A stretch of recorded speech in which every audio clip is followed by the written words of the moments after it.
ka na? Of course, all caps. Wow! Is that enough na ba para mag-retire ka? More than enough, I should say, humbly speaking. More than enough. Pero nasabi mo kasi kanina, parang naiisip mo naman noon pa na you're not always on top. At this point ba, natatakot ka pa or may fear pa na yung sinasabi sa mga artista na malaos? Ang tagal ko na dito para isipin ko pa yun. Ako nga yung gustong umalis na hindi naman sa pagyayabang pero you have to realize that you're not always in your prime. You have to give it to the younger ones, such as my kid na nasa ASAP na ngayon. So I want to give him the chance to shine, and you can't hold on to it for life because there are other people who deserve to be in the limelight as well.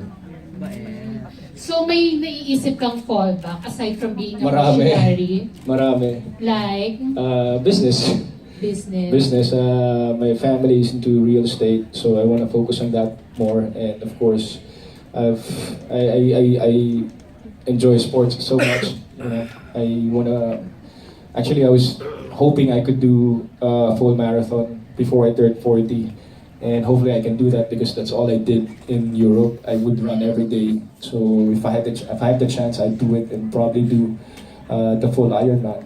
Ganun. So never mong pinangarap, Papa P, na maging presidente ng ABS-CBN? Medyo nagulat ako. I told Tito Mariol, sinagot ko talaga yun. No? Meron pala. Hindi ko kaya yung pressure siguro. Kahit pwede mo maging consultant sa Star Magic because I've known the ins and outs.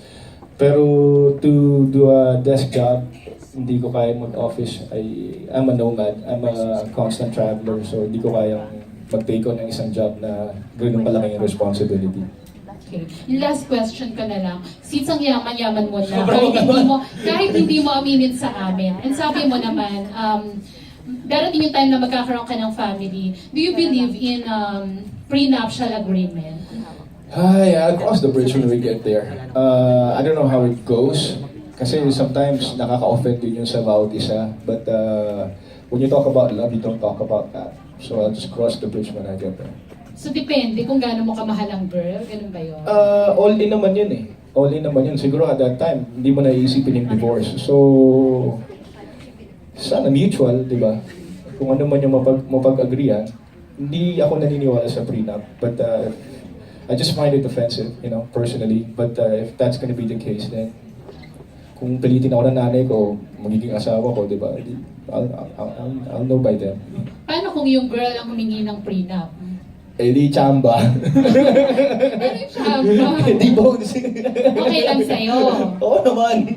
Oo naman. Practical lang.